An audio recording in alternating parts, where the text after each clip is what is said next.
আমার ভাইয়েরা, ইমানের কিছু পকেট মার আছে, ইমানের কিছু ডাকাইত আছে। এরা শয়তানের সেলা। এদের শীর্ষে হইলো কবর পূজারি, মাজারপন্থী, ঠিক কিনা বলেন? ভান্ডারি, দেওয়ানবাগি, রাজারবাগি যত আছে এগুলি সব ইমানের পকেট মার। এরা সবাই ইমান চোর। এদের কপ্পত থেকে নিজের ইমানকে বাঁচাইতে হবে।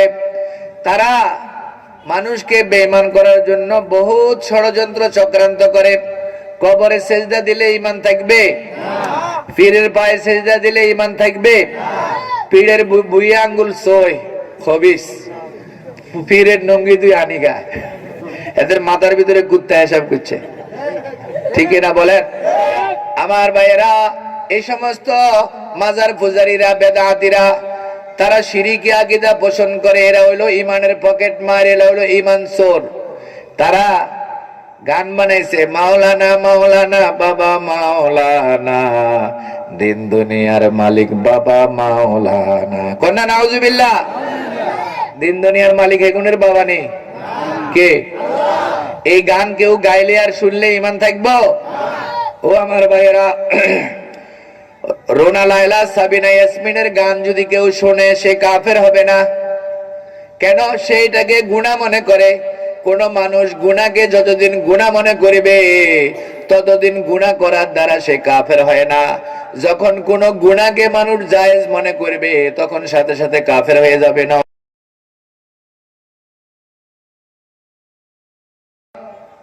শয়তান সারা জীবন তার এই সেলাগুলিকে দিয়ে মাইজ ভান্ডারি, আটরশি, দেওয়ানবাগি, রাজারবাগি, কুতুববাগি, আরে বাউরে, এদেশে কলা গাছ নষ্ট করছে জিরে, বাংলাদেশের নষ্ট করছে বন্ড ফিরে। কলা গাছ নষ্ট করছে কিসে? আর বাংলাদেশের নষ্ট করছে ভন্ড ফিরে। এগুলি কয় আমার উরুসের মধ্যে একটা একটা করি প্রতি বছর তুই মোষ দিবি না ভোল্লার গরু দিবি, তো এই না রোজা নামাজ লাগতো না, জান্নাতে নিবার ব্যাপারে আমি তোর জন্য যথেষ্ট। কন্যা নাউজুবিল্লাহ। এদের উরুসের মধ্যে গরু দিলে তো বউ তালাক দিও আবার এগুলো ঘর গরম যায়। কন্যা নাউজুবিল্লাহ। এরা ধর্ম ব্যবসায়ী, এরা বাটফার, এরা ইমানের ডাকাত। এই সমস্ত বদ্দিনদের কাছে কেউ মুরিদ হবেন না, তাদের মজলিসে যাবেন না। এরা মানুষদেরকে বিরিয়ানি খাওয়ায়, বিরিয়ানি। মুসলমান মানুষ ইমানদার, ফরেজগার, যেখানে সেখানে মুখ দেয় না, যেখানে সেখানে মুখ দেয় না। এই বেঈমানদের উরুসে যায়, এই বিরিয়ানি দুগা খাইবার লোভে কত মুসলমান এদের দালালিও করে, ঠিক কিনা বলেন?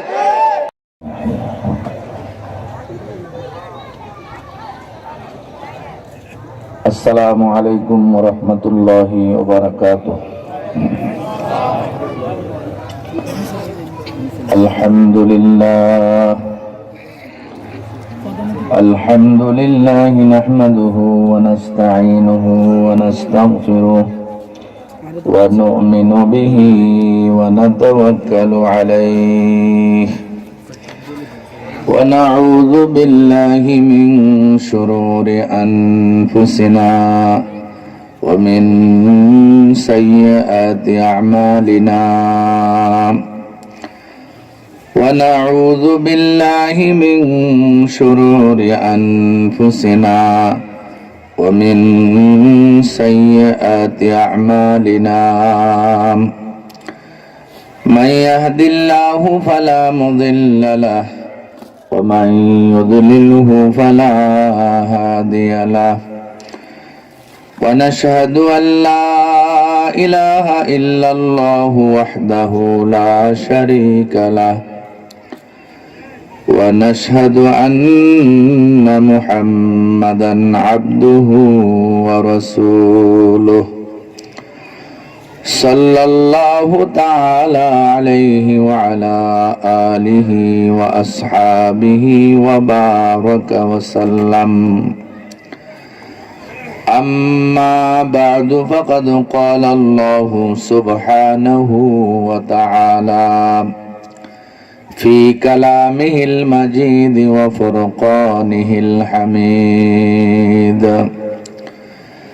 بعد أعوذ بالله من الشيطان الرجيم بسم الله الرحمن الرحيم قد أفلح المؤمنون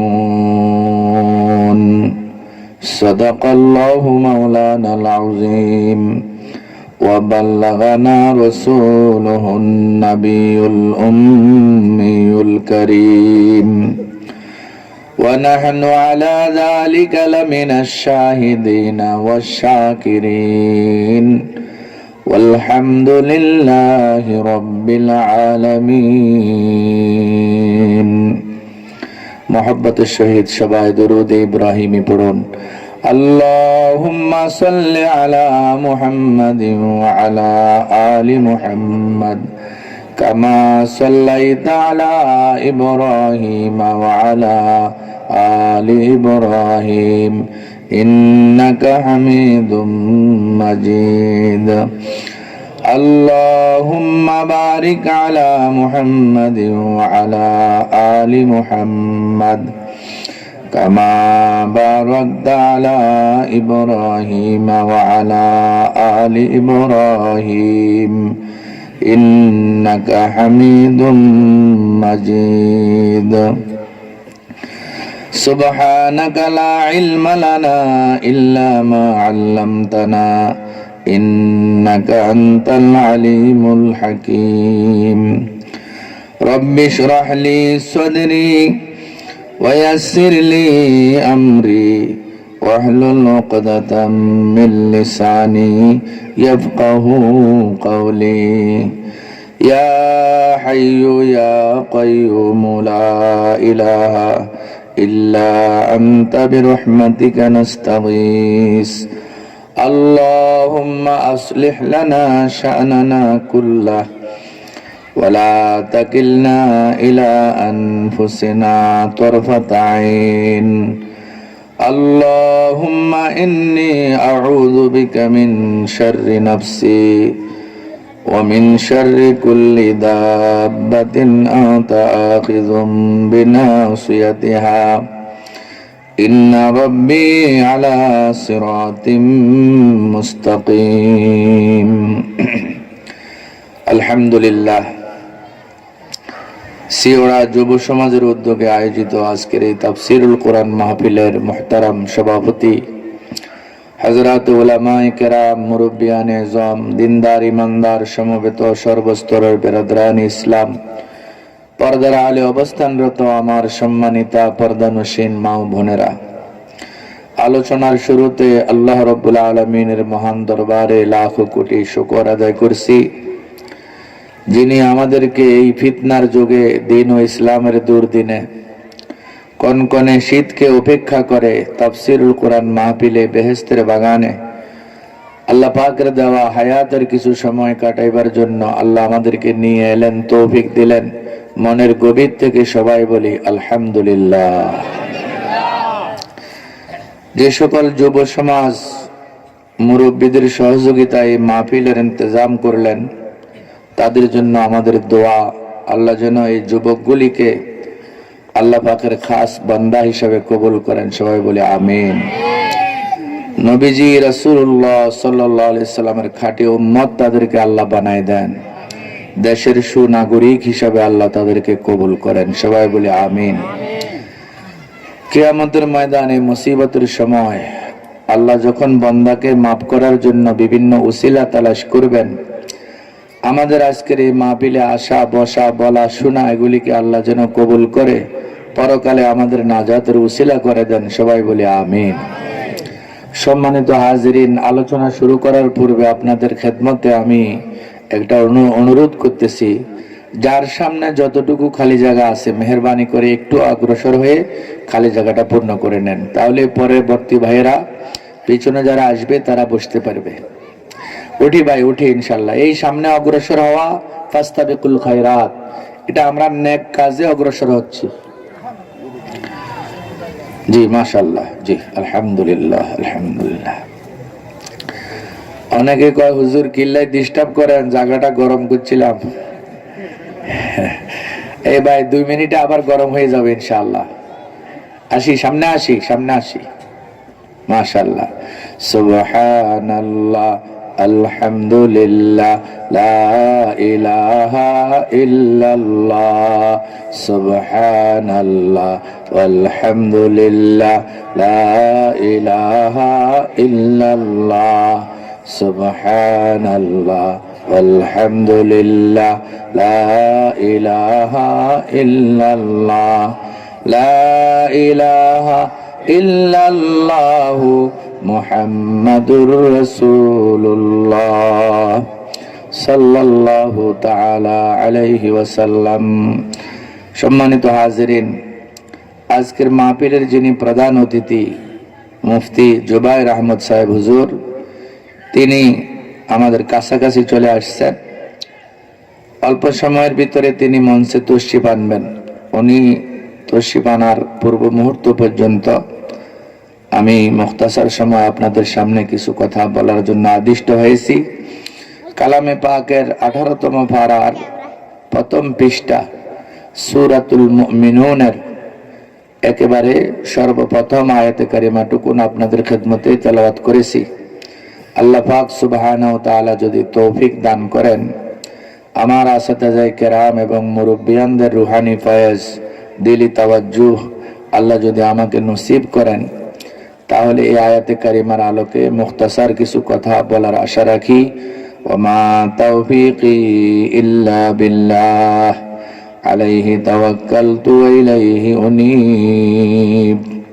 সম্মানিত হাজিরিন, আল্লাহ সুবহানাহু ওয়া তাআলা ইরশাদ করেন, বাদা আউযু বিল্লাহি মিনাশ শাইতানির রাজীম, কাদ আফলাহাল মুমিনুন।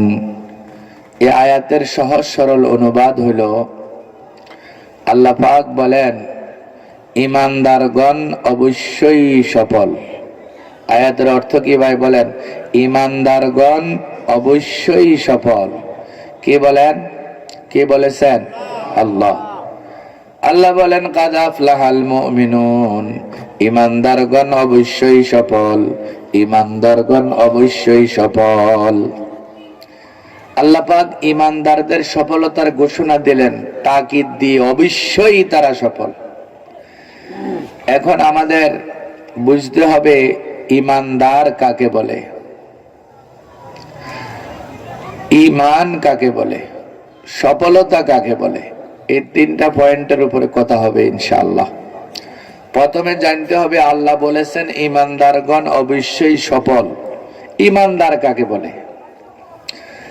আমরা এদেশে সকলেই আলহামদুলিল্লাহ আমরা ঈমানদার বলি, আলহামদুলিল্লাহ। ঈমানদার কাকে বলে? আমাদের দেশে যার কাছে দোকান আছে তাকে বলে দোকানদার, যার কাছে জমি আছে তাকে বলে জমিদার, বলেনি? এবার আপনারা বলেন ঈমানদার কাকে বলে? যার কাছে ঈমান আছে সে হলো ঈমানদার। যার কাছে দোকান আছে সে যদি দোকানদার হয়, জমিওয়ালা যদি জমিদার হয়, তাহলে বলেন না ঈমানওয়ালা হইলো ঈমানদার। এই ঈমানদারের ব্যাপারে আল্লাহ বলেন কাদ আফলাহাল মুমিনুন, ঈমানদারগণ অবশ্যই সফল। আমরা সবাই ঈমানদার আলহামদুলিল্লাহ। কমাস কম ঈমানদারের দাবি তো আছে, কি বলেন? অনেক মানুষ আছে ঈমানদারের দাবি করে, তবে সে ঈমানের কোনো চাহিদা পূরণ করতে কি নয়, রাজি নয়। আমি এদেশের ক্লাস 1 ঈমানদার, কিন্তু মুয়াজ্জিন ফজরের আযান দিলে আমি ঘুমে থাকি, ঠিক কি না? ঈমানের দাবি আছে, ঈমানদার বলে নিজেকে পরিচয় দেওয়ার শখ আছে। ঝগড়া বিবাদের সময়, কথা কাটাকাটির সময় একটু বেঈমান কই চাইয়েন, দেখবেন রক্তের মধ্যে কি আগুন ধরে, ঠিক কি না বলে? মাকে গালি দিলে, বাবাকে গালি দিলে, বোনকে গালি দিলে এত রাগ আসে না, বেঈমান কইলে যত রাগ আসে, ঠিক কি না বলেন? মানে সবাই চায় যে আমি কি হই, ঈমানদার। ঈমানদার হওয়ার শখ সকলের আছে, কিন্তু ঈমানের চাহিদা পূরণ করার জন্য যে কষ্ট সহ্য করতে হয়, এই ধৈর্য অনেকের কাছে কি না। বৌদ্ধ ধর্মের মধ্যে একটা নিয়ম আছে, তাদের মধ্যে যেই লোক নেতা হয়, নেতৃস্থানীয় লোক ফিটের মধ্যে বাঘের চিত্র অঙ্কন করে দেয়, দুনিয়াবাসীকে বুঝাইতে চায় আমরা বাঘ মার্কা নেতা। কি নেতা? একজন ফাতি নেতা, সাধারণ নেতা, ঘটনাক্রমে একটু বড় মাপের নেতা হয়ে গেছে, কিন্তু তার ফিডে এখনো বাঘের চিত্র নাই। এখন যেহেতু বড় নেতা, বাঘের চিত্র তো লাগবে, তো চিত্রকরের কাছে গেছে ফিটের মধ্যে বাঘের চিত্র অঙ্কন করার জন্য। চুক্তি হইল, তার সাথে কথাবার্তা হইল, বাঘের চিত্র অঙ্কন করে দিবে ফিটে। এখন চিত্রকর সুইটারে আগুনে গরম করি নেতা সাহেবের কয় জামা খোলেন। নেতা জামা খুলছে, এখন বিসমিল্লাহ করি মাত্র চিত্রকর ফিটের মধ্যে সুইটার লাগাইতেই নেতা হালদি উঠছে। এই চিত্রকর কি বানাও? বলছে নেতা সাহেব মাথার দিক থেকে আসতেছি, বাঘের নাক বানাই। নাক বানাইতে বেতা লাগে, এটা বাদ দাও। চিত্রকর কিছুক্ষণ বিরতি দিয়ে আবার শুরু করলেন, সুই গরম করে নেতার ফিটে লাগাই দিলেন, নেতা আবারও ফালদি উঠছে। তাই চিত্রকর কি বানাও? বলে যে কান বানাই। না, কান বানাই তো ব্যথা লাগে, এটা বাদ দাও। যে অঙ্গে ধরে এই অঙ্গে তার কাছে ব্যথা লাগে, কয় এটা বাদ দাও। তখন চিত্রকর ধমক দিয়ে যে কথাটা নেতাকে বলছিল, আল্লাহর আরেফ হযরত জালালউদ্দিন রুমি রহমতুল্লাহ আলাইহি নিজের ভাষায় বলেন, চিত্রকর তখন ধমক দিয়ে বলেছিল, শেরে বেগুশ সেরো শে কম কে দিদ, ই চুনি শেরে খোদা হাম না ফরিদ, ই চুনি শেরে খোদা হাম না ফরিদ। ও নেতা, কান ছাড়া, নাক ছাড়া, মাথা ছাড়া বাঘ হয় নাকি? এরকম অঙ্গহীন বাঘ তো আমার আল্লাহ বানায় নাই। ও নেতা, বাঘের চিত্র তোমার পিঠে অঙ্কিত হোক, এই স্বাদ আছে তোমার, এই শখ আছে, কিন্তু এই চিত্র পিঠে আসতে হইলে কিছু কষ্ট সহ্য করতে হবে, সে ধৈর্য তোমার নাই। এই জন্য তোমার মতো নেতার কপালে বাঘের চিত্র নাই। আল্লাহর আরেফ এই ঘটনা বয়ান করে বলতেছেন, দুনিয়ার মধ্যে কিছু মুমিন আছে ইমানদারের দাবিদার, ওই বাঘ মার্কা নেতার মতো ফিটের মধ্যে বাঘের চিত্র অঙ্কিত হোক, এটার জন্য তার বড় শখ, কিন্তু এর আগে যে কিছু কষ্ট সহ্য করতে হবে সে ধৈর্য তার নাই। ইমানদার হওয়ার জন্য বড় শখ, বেঈমান কইলে মনে কষ্ট যায়, কিন্তু ইমানের কোনো চাহিদা পূরণ করতে রাজি নয়। দাবি হইল আমি এদেশের ক্লাস 1 ইমানদার। আছে কি নাই? আল্লাহ বলেন, কাদ আফলাল মুমিনুন, ইমানদারগণ অবশ্যই সফল, যার কাছে ঈমান আছে তাকে বলে ইমানদার। এখন ঈমান ছাড়া ইমানদারের দাবি করা হলো স্ক্রু ড্রাইভারের মতো। কিসের মতো? স্ক্রু ড্রাইভার গাড়ি চালায়নি, চালায়নি আমাদের দেশে, নাম কিন্তু ড্রাইভার। নাম কি? আমাদের মধ্যে কিছু ইমানদার আছে স্ক্রু ড্রাইভার মার্কা ইমানদার, ইমানের কিছুই নাই, কিন্তু সে ইমানদার, সে দেশের সবচেয়ে বড় ইমানদার। বেঈমান কইলে তার মনে কষ্ট যায়, সে খুন করতে চায় যে বেঈমান কয় তারে। আল্লাহ আমাদেরকে ইমানদার হওয়ার যেরকম শখ আছে, ইমানের চাহিদাগুলি পূরণ করার তৌফিক দান করেন। সবাই বলি আমিন। 2 নম্বরে আমাদেরকে বুঝতে হবে ঈমান কাকে বলে। যে ঈমান থাকার কারণে একজন মানুষ ঈমানদার হয়, ঈমান কাকে বলে? কোরআন এবং হাদিস শরীফের নির্যাস, ঈমান বলা হয় অদৃশ্য জগতের অটল বিশ্বাসের নাম হইল ঈমান। অদৃশ্য জগতের অটল বিশ্বাস, দুইটা শব্দ, গায়েব, অদৃশ্য। অদৃশ্য জগতের অটল বিশ্বাস, যে বিশ্বাসের মধ্যে ফাটল ধরে না, মজবুত। অদৃশ্য কি? আল্লাহ অদৃশ্য, আল্লাহকে দেখি নাই। এই জমানার মুসলমানরা নবীজিকে দেখি নাই, কবরে আযাব দেখি নাই, মুনকার নাকির ফেরেশতা দেখি নাই, বেহেশত দোজখ দেখি নাই, ফুলসিরাত দেখি নাই। এই কথাগুলি আল্লাহ এবং আল্লাহর রাসূল বলেছে, 16 আনা সত্য। এটার উপরে অটল বিশ্বাস স্থাপন করার নাম হইল ঈমান। ঈমান মানে কচু পাতার পানি নি। ঈমান মানে অদৃশ্য জগতের অটল বিশ্বাস। আমার চোখের দেখা মিথ্যা হইতে পারে, আমার কানের শোনা মিথ্যা হইতে পারে, টেলিভিশনের সংবাদ মিথ্যা হইতে পারে, পত্রিকার খবর মিথ্যা হইতে পারে, ফেসবুকের খবর মিথ্যা হইতে পারে, ইউটিউব ইন্টারনেটে যেগুলি গুজব ছড়ায় এগুলি মিথ্যা হইতে পারে। আল্লাহ এবং আল্লাহ রাসূল যা বলেছেন 16 আনা সত্য, সন্দেহের কোনো অবকাশ নাই। এর নাম হইল অটল বিশ্বাস। অটল বিশ্বাস মানে দুনিয়া একদিকে যাইতে পারে, আল্লাহ আল্লাহ রসুল যা বলেছেন 16 আনা সত্য, এই কথার উপরে দৃঢ় বিশ্বাস স্থাপন করার নাম হইল ঈমান। এই ঈমান যার কাছে থাকে তার নাম ঈমানদার। কথা বুঝতেছেন আপনারা? ঈমানদার কাকে বলে? যার কাছে ঈমান আছে তাকে বলে ঈমানদার। আর ঈমান বলা হয় অদৃশ্য জগতের অটল বিশ্বাস। অটল মানে যে বিশ্বাসে কোনো চির ধরে না, কোনো ফাটল সৃষ্টি হয় না। দুনিয়া একদিকে যেতে পারে, যে বিশ্বাসের মধ্যে কোনো সন্দেহ সৃষ্টি হয় না, এই বিশ্বাসের নাম হইল অটল বিশ্বাস। হাদিস শরীফ থেকে অটল বিশ্বাসের একটা কাহিনী আপনাদেরকে শুনাই। রাসূল করিম সাল্লাল্লাহু আলাইহি ওয়াসাল্লামের একজন সাহাবী, ওনার নাম হইল হযরত আবু দারদা রাদিয়াল্লাহু তাআলা আনহু। হযরত আবু দারদা রাদিয়াল্লাহু তাআলা আনহু একবার নিজের প্রয়োজনে বাড়ির বাইরে অবস্থান করতেছিলেন। একজন ব্যক্তি আসি বলল, হে আবু দারদা, আপনাদের বাড়িতে আগুন লেগেছে, আপনার ঘর সহ সব ঘরগুলি জ্বলে গেছে। হযরত আবু দারদা বলেন, অসম্ভব, আমার ঘর জ্বলতে পারে না।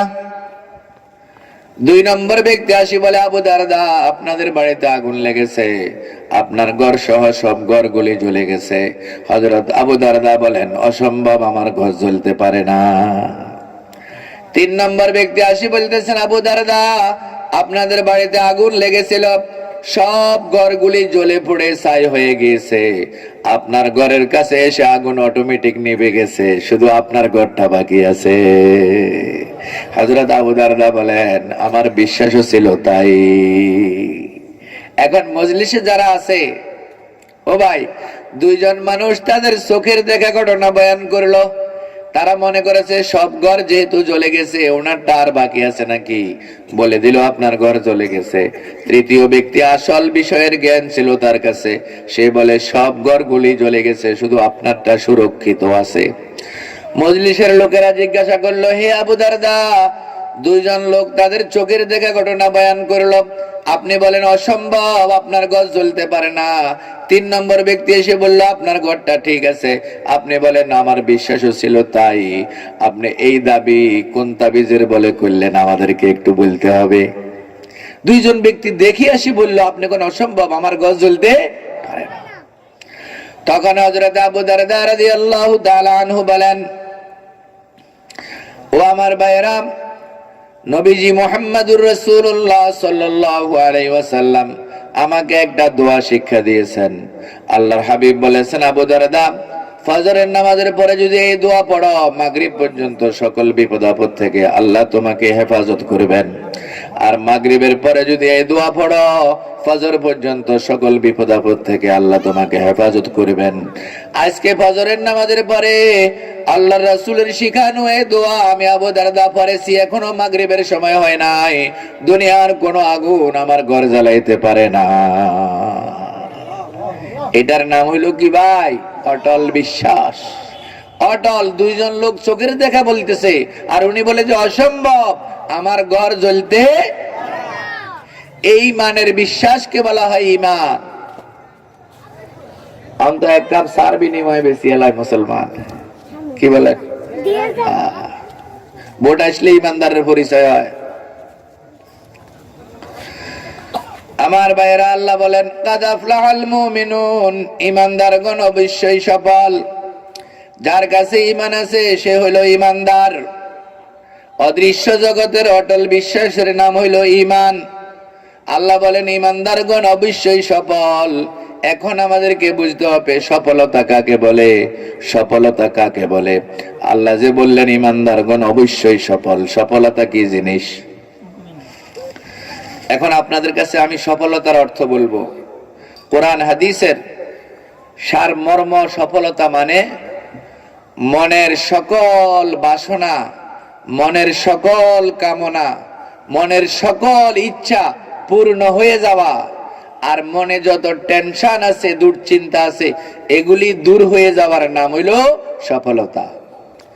আমার সাথে উত্তর দিবেন, সফলতা মানে মনের যত চাহিদা আছে, যত ইচ্ছা আছে, যত কামনা বাসনা আছে, এগুলি সব পরিপূর্ণ হয়ে যাওয়া, সব আশা পূর্ণ হয়ে যাওয়া। আর মনে যত ভয় আছে, টেনশন আছে, এগুলি সব দূর হয়ে যাওয়ার নাম হইল সফলতা। আল্লাহ বলেন, কাদ আফলাহাল মুমিনুন, ঈমানদারগণ অবশ্যই সফল। সফলতা মানে মনের সকল আশা পূর্ণ হয়ে যাওয়া, সকল টেনশন দূর হয়ে যাওয়ার নাম হলো সফলতা। আপনারা যদি সফলতার অর্থ বুঝিয়া থাকেন তাহলে উত্তর দেন, এই অর্থে দুনিয়াতে কোন মানুষ সফল আছে কিনা? এমন কোন মানুষ এখানে আছেন আপনার মনের সব আশা পূর্ণ হয়ে গেছে, সব টেনশন দূর হয়ে গেছে? বলতে পারবেন কেউ? দাঁড়াই। তাহলে কি আমরা ইমানদার ন? বলি আলহামদুলিল্লাহ, আমরা ইমানদার। আলহামদুলিল্লাহ, আমরা কি?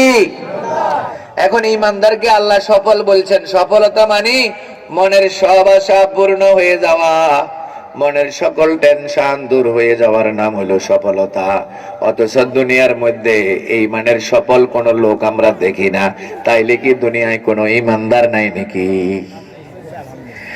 এই প্রশ্নের উত্তর বুঝতে হইলে দুইটা আকীদার মাসালা বুঝতে হবে। কয়টা?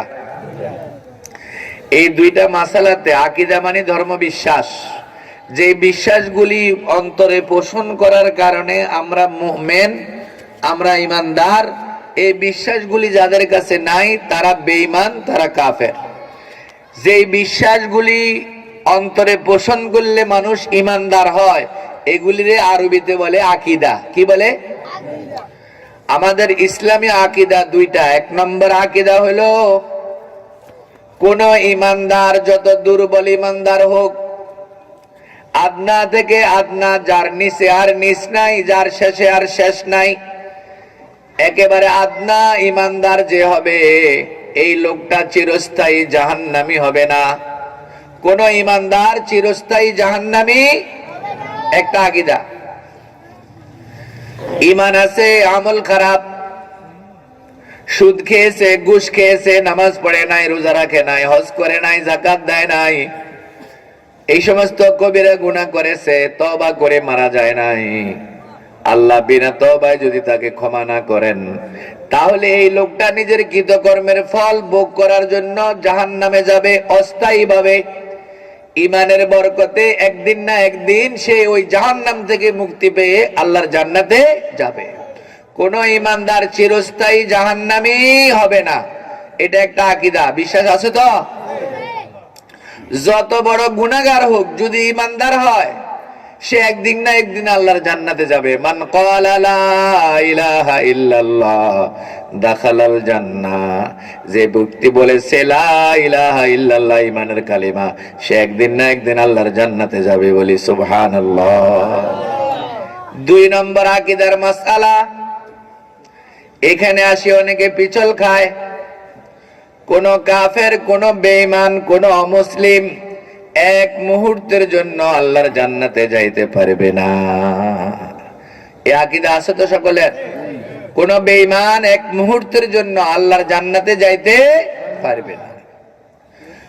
অনেক মানুষ যাদের কাছে কোরআন হাদিসের জ্ঞান নাই, তারা মনে করে হিন্দু যদি হিন্দুর ধর্ম মতে চলে, বৌদ্ধ যদি বৌদ্ধর ধর্ম মতে চলে, ইহুদি যদি ইহুদির ধর্ম মতে চলে, খ্রিস্টান যদি খ্রিস্টানের ধর্ম মতে চলে, অনেক মুসলমান মনে করে তারা জান্নাতে যাবে, তারা স্বর্গ পাবে।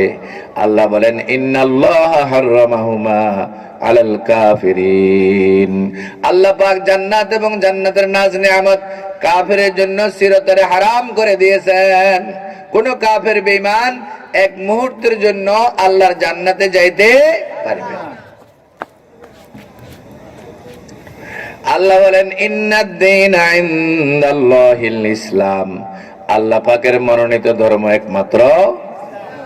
ওয়া মান ইয়াবতাগি গায়রাল ইসলামি দীনান ফালান ইউকবালা মিনহু, ইসলাম ছাড়া অন্য কোন ধর্ম যদি কেউ অবলম্বন করে, তার এই ধর্ম গ্রহণ করা হবে না। আল্লাহ বলেন ওয়াহুয়া ফিল আখিরাতি মিনাল খাসিরিন, সে আখিরাতে ক্ষতিগ্রস্তদের অন্তর্ভুক্ত হয়ে যাবে। বলি নাউজুবিল্লাহ। তাহলে কোন বেঈমান এক মুহূর্তের জন্য কোথায় যেতে পারবে না? আল্লাহর জান্নাতে যাইতে। খালিদিনা ফিহা, বেঈমান সারা জীবনের জন্য জাহান্নামে থাকবে। আর কোন ইমানদার সারা জীবন জাহান্নামে থাকবে না। অস্থায়ীভাবে কৃতকর্মের ফল ভোগ করার জন্য যদি জাহান্নামে যায়, ইমানের বরকতে আল্লাহ পাক তাকে আবার জান্নাত দিয়ে দিবেন। দুইটা মাসালা পরিষ্কার তো? যদি কারো গড়বড় থাকে তওবা করে আস্তাগফিরুল্লাহ পড়ে এটাকে সহি করতে হবে। কোন বেঈমান এক মুহূর্তের জন্য আল্লাহর জান্নাতে যাইতে, জাহান্নামের মধ্যে বেঈমান কাফেররা যাবে সারা জীবনের জন্য। আর যে ইমানদার মুসলমানদের আমল খারাপ ছিল, তওবা করে মারা যায় নাই, তারাও জাহান্নামে যাবে অস্থায়ীভাবে আযাবের, ওই কৃতকর্মের আযাব আর শাস্তি ভোগ করার জন্য।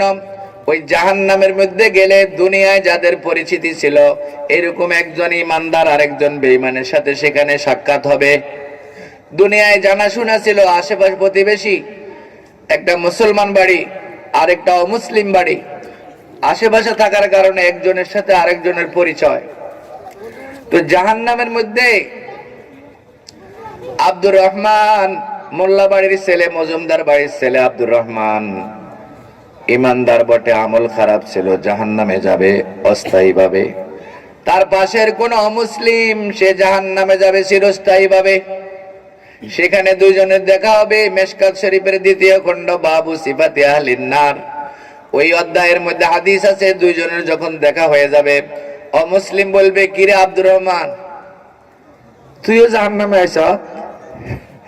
তুই না দুনিয়াতে নিজের ইমানদার কইতি, আমগরে বাজারে লাগ পাইলে কত কথা কইতি, মালাউনের বাচ্চা কইতি, আকাইডার দল কইতি, এই কইতি সে কইতি, হন তুই আব্দুর রহমানও জাহান্নামে, আমিও জাহান্নামে। তো তোর আর এই ইমানদারির দাম কি? গরুর গোস্ত খাইতে খাইতে তো কেজি 700 টাকা বানাইছ, তো জাহান্নামে গিল্লে আইস, লাভ হইলো কি তোর ইমানদার হই? কোন মুসলিম যখন ইমানদারকে এইভাবে খোঁটা দিবে, তুচ্ছ তাচ্ছল্য করে কথা বলবে, মিশকাত শরীফের হাদিস, এই কথা শোনার সাথে সাথে আল্লাহ পাকের রহমতের মধ্যে জোশ মারবে।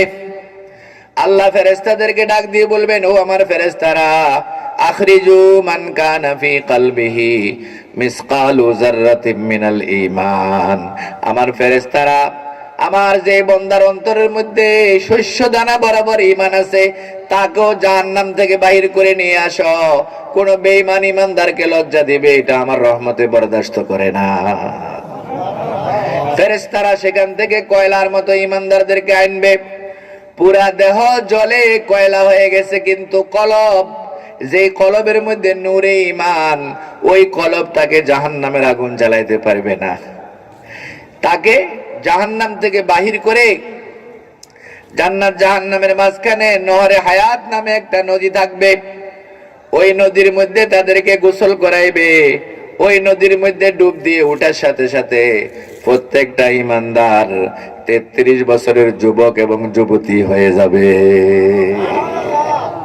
আল্লাহ পাক বলবেন, ও ইমানদার, দুনিয়াতে অপরাধ করেছিলে, তোমার অন্তরে ঈমান ছিল, পরিবেশ পরিস্থিতির কারণে গুনাহ খাতা করেছ, শাস্তির জন্য জাহান্নামে গেছো, শাস্তি তো আরো হইতো, কিন্তু বেঈমান তোমাকে খোঁটা দিয়ে, তোমাকে বেঈমান তুচ্ছ তাচ্ছল্য করে কথা বলতেছে, আমি খোদা বরদাস্ত করি নাই, তোমাদেরকে জাহান্নাম থেকে আমি উঠাই নিয়ে আসছি, যাও আমার বান্দারা, আমার জান্নাতে চলে যাও। আল্লাহ বলেন, ফামান যুহজিয়া আনিন নার ওয়া উদখিলাল জান্নাহ, যাকে জাহান্নাম থেকে মুক্তি দিয়ে আল্লাহর জান্নাতে প্রবেশ করানো হবে, আল্লাহ বলেন, ফাকাদ ফাজ, সে সফল, সে কামিয়াব। আমার ভাইরা, আল্লাহ যে বলেছেন কাদ আফলাহাল মুমিনুন, ইমানদারগণ অবশ্যই সফল।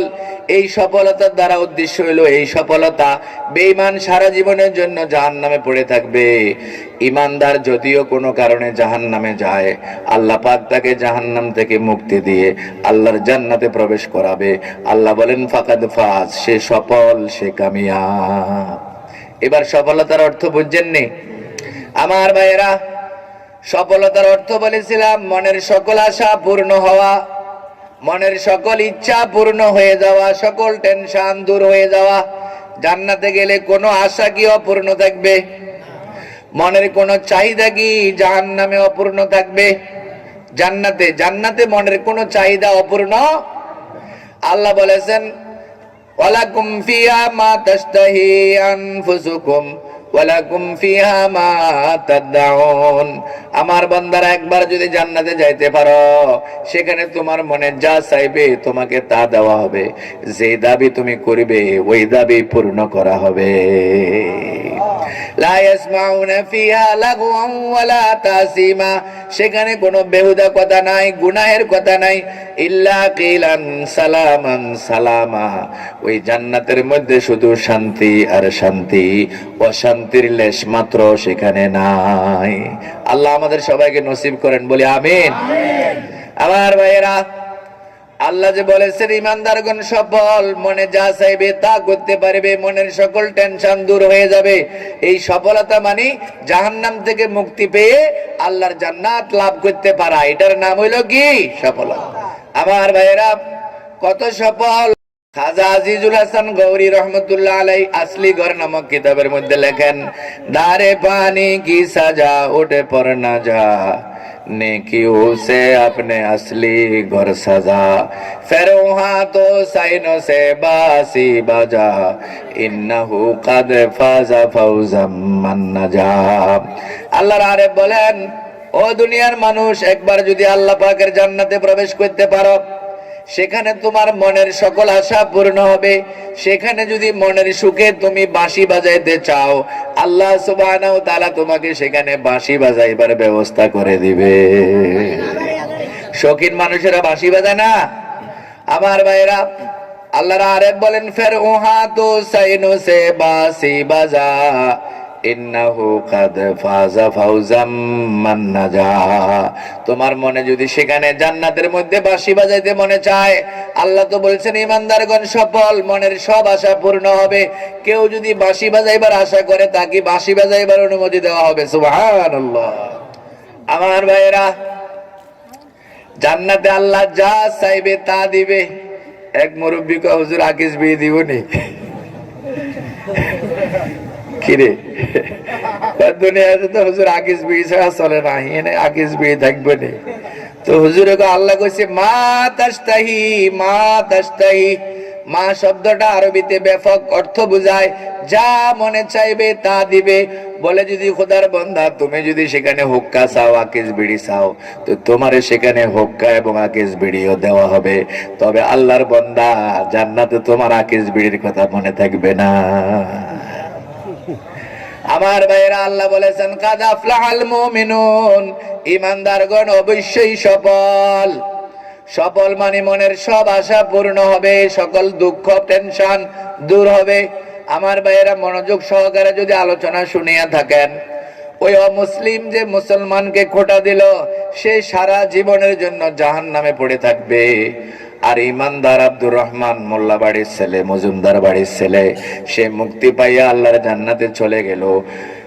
কোন জিনিস না থাকার কারণে বেঈমান চিরস্থায়ী জাহান্নামী, আর কোন জিনিস থাকার কারণে মুসলমান রক্ষা পেয়ে গেল, নাজাত পেয়ে গেল? বলেন দেখি, ওই জিনিসটার নাম কি? আল্লাহ আমাদের ঈমানকে মজবুত করে দেন, সবাই বলে আমিন। মাঠ থেকে ধান কাটি গৃহস্থের আঙ্গিনায় উঠানে আনছে, এগুলারে মাড়াই মেশিন দি ধান একসাথে বড় স্তূপ দিছে। সেখানে কে আছে? সিডাও আছে, দানও আছে। আপনাদের দেশে সিডানি কয় না, ভুসি কয়? সিডা। সিডাও আছে, দানও আছে। পরের দিন সকালে রোদ্রে গরম করি, কাজের লোকেরা অথবা গৃহস্থ নিজে গুলা দিয়ে, জারুনে দিয়ে জারি ধানগুলারে আলাদা করছে, ভুসি গুলারে, সিডা গুলারে আলাদা করছে। এখন সিডায় যদি দানের কয়, ও ভাই, গৃহস্থের জমিন থেকে নিয়ে এই পর্যন্ত দুজন একসাথে ছিলাম, এখন আলাদা কা? তোমারে শুকাইয়া গোলায় দেওয়া হইল, আর আমারে শুকাইয়া চুলায় দেওয়ার জন্য রাখলো। ধান কোথায় যায়? গোলায়। আর ভুসি আর সিডা চুলায়। এখন ধান যদি, ভুসি যদি বলে, সিডা যদি বলে, ও ভাই, আমরা তো একসাথে ছিলাম, এখন তুমি কেন গোলায়, আমি কেন চুলায়? তো কল্পনার রাজ্যে ধান বলবে, ও সিডা, আমার উপরে বহুত ঝড় তুফান গেছে, কাল বৈশাখী ঝড় গেছে, শিলাবৃষ্টি গেছে, গরু ছাগলের অত্যাচার গেছে, এগুলি সব বরদাস্ত করি, অনেক কষ্ট করি আমার ভিতরে আমি এমন একটা মানিকের জায়গা দিছি যে মানিকটা তোর ভিতরে নাই। সে মানিকের নাম হলো চাউল। আমার ভাইয়েরা, ওই জান্নাতি আর জাহান্নামী তাদের কথোপকথন হবে, একে অপরের সাথে কথা হবে। জাহান্নামী বলবে, ভাই একই বাজারে বাজার করেছি, একই পুকুরে গোসল করেছি, একই পাঠশালায় লেখাপড়া করেছি, আমরা সবাই একসাথে ছিলাম, এখন তুমি কেন জান্নাতে, আমি কেন জাহান্নামে? তখন ইমানদার বলবে, ছিলাম এক সমাজে, আমি ছিলাম আস্তিক, তুই ছিলি নাস্তিক, আমি ছিলাম ইমানদার, তুই ছিলি বেঈমান, আমার উপরে কত অত্যাচার গেছে, কত ক্রিটিসাইজ গেছে, কত উপহাস গেছে, কত ধরনের পরিস্থিতি মোকাবেলা করেছি, সব সহ্য করেছি, কিন্তু ইমানের ব্যাপারে কারোর সাথে আপোষ করি নাই। অনেক কষ্ট করে ইমানের দৌলতটাকে কলবে জায়গা দিছি, যেই সম্পদটা তোর ভিতরে নাই। এই জন্য আমি রহমতের গোলায়, আল্লাহ পাকের রহমতের গোলায় আমি জান্নাতে থাকবো, তুই আল্লাহ পাকের গজবের সুলা জাহান্নামে থাকবি। আমার ভাইরা, এই ইমান বড় দামি। আল্লাহ আমাদেরকে যত নেয়ামত দান করেছেন, সব নেয়ামতের শ্রেষ্ঠ নেয়ামত কোনটা? ঈমান। এই ঈমান থাকার কারণে মুসলমান জাহান্নাম থেকে বেঁচে যাবে, আর ঈমান না থাকার কারণে বেঈমান সারা জীবন জাহান্নামে জ্বলতে থাকবে। এই ঈমান সবচাইতে বড় নেয়ামত। আল্লাহর এক আরেফ বলেন, সদা হাজারা শুকরে তেরা आए मेरे परवरदिगार, लुत्फे तेरा बेकरानो, फजले तेरा बेशुमार। आदमी दादाई बाजम मुसलमा कर दई, आए खुदा कुर्बा शवम एहसा बर एहसा कर दई।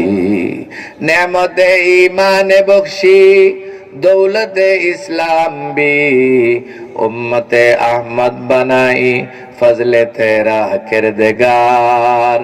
আল্লাহর আরেফ বলেন, ও খোদা, তোমার করুণা, তোমার ইহসান, তোমার অনুগ্রহ একটার পরে একটা আমার উপরে। কোনদিন দরখাস্ত করি না, ইচ্ছা করলে তুমি আমাকে হায়াওয়ান জানোয়ার শ্রীগাল কুকুর বানাইতে পারতা, তা না বানাইয়া তুমি আমাকে আশরাফুল মাখলুকাত ইনসান বানাইছো, মানুষ বানাইছো। আল্লাহ আমাকে যদি কুকুর বানাইতা, যেখানে যাইতাম লোকেরা সেই সেই করতো, আমি বড় নাপাক জানোয়ার হয়ে যাইতাম। বিনা দরখাস্তে তুমি আমাকে মানুষ বানাইছো। আদমি দাদাই বাজম মুসলমা করে দেই। আল্লাহ মানুষ বানাইবার পরে কাফের মুশরিক বানাইতে পারতা, হিন্দু বানাইতে পারতা, ইহুদি নাসারা মুশরিক মুনাফিকের দলে নিতে পারতা। আল্লাহ বড় ইহসান করে, অনুগ্রহ করে তুমি আমাকে ঈমানদার বানাইছো। আল্লাহ তোমার শুকর। এরপরে বলে, খোদা, ইমানদার বানাইবার পরে মুসা নবীর জমানায় পাঠাইয়া মুসা নবীর উম্মত বানাইতে পারতা। ইব্রাহিম আলাইহিস সালামের জমানায় আমাকে পাঠাইয়া ইব্রাহিম নবীর উম্মত বানাইতে পারতা। আল্লাহ অন্য কোন নবীর উম্মত না বানাইয়া এমন এক নবীর উম্মত তুমি আমাদেরকে বানাইলা, যে নবীর উম্মত হওয়ার জন্য আগেকার নবীরা পর্যন্ত আল্লাহর কাছে দরখাস্ত করেছিল। কোনদিন বলছিলাম আল্লাহ ইমানদার বানাইয়েন, আল্লাহ উম্মতে মুহাম্মদী হিসাবে পাঠাইয়েন? আমরা কি কোনোদিন কোনো দরখাস্ত করেছি? নেয়ামতে ঈমানে বখশি, দৌলতে ইসলাম ভি, উম্মতে আহমদ বানাই, ফজলে তেরা কিরদগার। আল্লাহ যে উম্মতে মুহাম্মদী বানাইছে, খুশি না বেজার? কে কে খুশি? বলে আলহামদুলিল্লাহ। যে উম্মত বেহেশতে যাওয়ার আগে আর কোন নবীর উম্মত বেহেশতে যাইতে পারবে না। সুবহানাল্লাহ। আমার ভাইরা, এই নিয়ামত, এই ঈমান সবচাইতে বড় সম্পদ, ঠিক কিনা? যে জিনিস যত বেশি দামি, এটার তত বেশি শত্রু থাকে, ঠিক কিনা বলেন? যারা দামি মোবাইল ব্যবহার করে, 15-20 হাজার টাকা দামের টাচ মোবাইল, এই বহুত সতর্ক থাকা লাগে। আর আমার মতো সাধারণ মোবাইল ব্যবহার করলে যেখানে সেখানে ফেলাই দেওয়া যায়, কোনো অসুবিধা। দামি জিনিসের কি বেশি? শত্রু বেশি। স্বর্ণ চাঁদি টাকা পয়সা এগুলি দামি কিনা? এই জন্য স্টিলের আলমারির ভিতরে রাখি, ভালো করে তালা মারি। ইয়ার আবার ডান্ডারে ঘুরাইছে, আয় লাগছে, ডানা লাগছে। কি বলেন? সন্দেহ কেন? এটা খুব দামি জিনিস, এই জন্য আলমারিতে রাখি, তালা মারার পরেও আবার সন্দেহ কোনো লাগলো না না লাগলো। আমার ভাইয়েরা, ইমান কি এর থেকে কম দামি না 1000 গুণ বেশি দামি? তো আমার টাকা পয়সা স্বর্ণ চাঁদি দামি মোবাইল যদি আমি হেফাজত করতে হয়, ইমানের হেফাজত লাগবে কি লাগবে না? টাকা পয়সা স্বর্ণ চাঁদির যেরকম পকেট মার থাকে, ডাকাত থাকে, ইমানেরও কিছু পকেট মার আছে, কিছু ডাকাত আছে। এরা কি করে? ইমান চুরি করে। কি চুরি করে? টাকা পয়সার যেরকম পকেট মার থাকে, ইমানেরও কি আছে? পকেট মার। আমার ভাইয়েরা, ইমান এত দামি, যে ব্যক্তি জর্রা বরাবর ইমান নিয়ে আদনা ইমানদার কবরে যাইতে পারবে, আল্লাহ সুবহানাহু ওয়া তাআলা তাকে 10 দুনিয়া বরাবর একটা জান্নাত দিবে। সুবহানাল্লাহ। একেবারে সাধারণ ইমানদাররে যে বেহেশত দিবে, এই বেহেশতটা এই দুনিয়ার 10 দুনিয়া সমান। সুবহানাল্লাহ। শর্ত হইল ইমানের চেক নিয়ে কোথায় যেতে হবে? কবরে।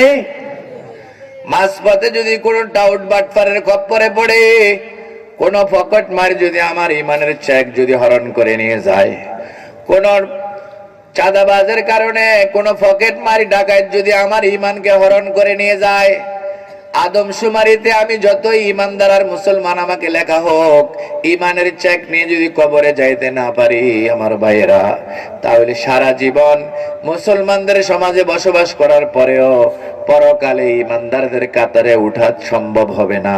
নাউজুবিল্লাহ মিন যালিক। আমার ভাইয়েরা, ইমানের চেক নিয়ে কবরে যাওয়ার জন্য সারা জীবন আল্লাহর কাছে দোয়া করতে হবে। আল্লাহ, সারা জীবন তো মসজিদে আসা যাওয়া করে হায়াত কাটাইলাম, নিজেকে ইমানদার বলেছি, মুসলমান বলেছি, মুসলমানের সন্তান আমরা। আল্লাহ যেন ইমানের চেক নিয়ে কবরে যাইতে পারি, ইমানদারদের কাতারে যেন হাশরের ময়দানে উঠতে পারি। আল্লাহ, তুমি আমাদেরকে তৌফিক দিও। সবাই বলি আমিন। আমার ভাইয়েরা, ইমানের কিছু পকেট মার আছে, ইমানের কিছু ডাকাত আছে। এরা শয়তানের সেলা, এদের শীর্ষে হইল কবর পূজারি, মাজারপন্থী। ঠিক কিনা বলেন? ভান্ডারি, দেওয়ানবাগি, রাজারবাগি যত আছে, এগুলি সব ইমানের পকেট মার। এরা সবাই ইমান চোর। এদের খপ্পর থেকে নিজের ইমানকে বাঁচাইতে হবে। তারা মানুষকে বেঈমান করার জন্য বহুত ষড়যন্ত্র চক্রান্ত করে। কবরে সেজদা দিলে ইমান থাকবে? পীরের পায়ে সেজদা দিলে ইমান থাকবে? পীরের বুইয়া আঙ্গুল সই খবিস, পীরের নঙ্গি তুই আনি গায়, এদের মাথার ভিতরে কুত্তা হিসাব করছে। ঠিক না বলেন? আমার ভাইয়েরা, এই সমস্ত মাজার পূজারীরা, বেদাতিরা, তারা শিরকি আকীদা পোষণ করে। এরা হইলো ইমানের পকেট মার, এরা হইলো ইমান চোর। তারা গান বানাইছে, মাওলানা মাওলানা বাবা মাওলানা, দিন দুনিয়ার মালিক বাবা মাওলানা। কন্যা নাউজুবিল্লাহ। দিন দুনিয়ার মালিক এগুনের বাবা নেই কে? এই গান কেউ গাইলে আর শুনলে ইমান থাকবো?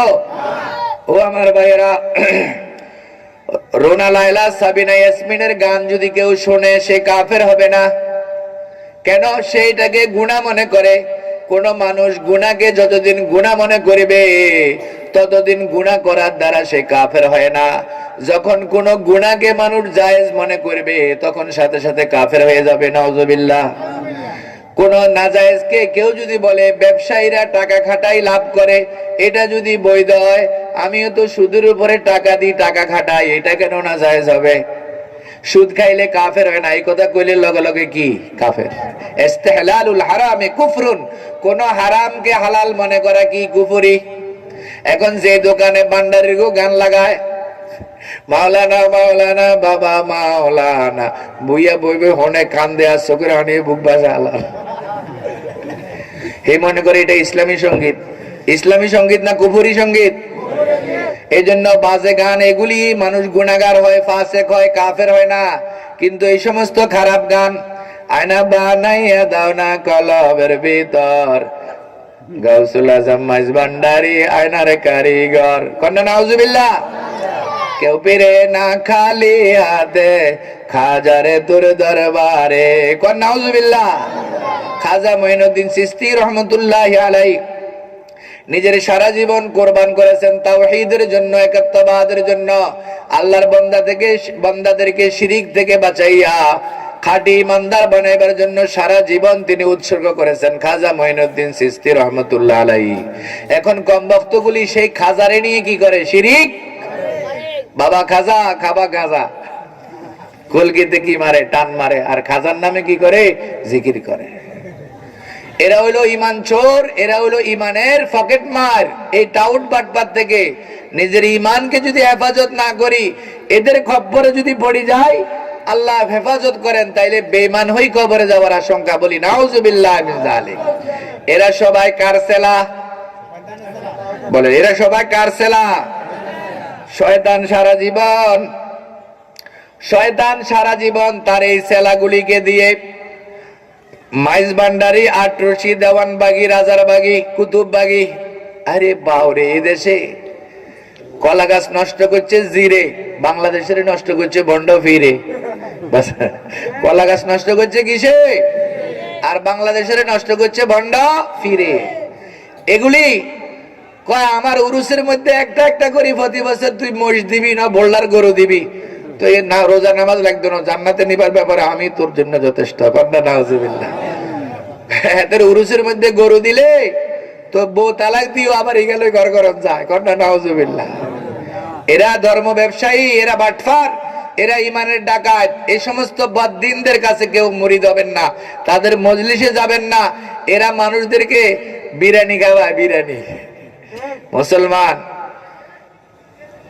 মানুষ ইমানদার, ফরেজগার, যেখানে সেখানে মুখ দেয় না, যেখানে সেখানে মুখ দেয় না।